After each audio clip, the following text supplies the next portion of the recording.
Hey everybody, this is a quick video in case you have an iBox Spectrum portable radio and you want to adjust the backlight on here. Either make it brighter, make it dimmer, make it stay on longer, make it stay on shorter. Obviously the brighter and longer it's on, the more it's going to eat your battery. The dimmer and shorter it's on, well, you can't see as well, but your battery will last longer. It's pretty easy to do. We just need to enter the DAB menu. So we're going to press and hold this menu button until we get the DAB menu button on, and then we are going to toggle through to the system menu. Once we get to system, we're going to hit the enter button to enter the system menu.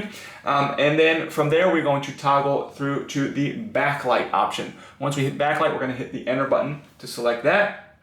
And then we have a couple of options. You'll see there's a timeout, an on level, and a dim level. So if we go to timeout, hit the enter button, and then we'll be able to use the arrows to toggle up and down, and you have like 10, 20, 30, 45, 60, 90, 120, 180 seconds, and then on, where it's just whenever this is on, the backlight will always be on.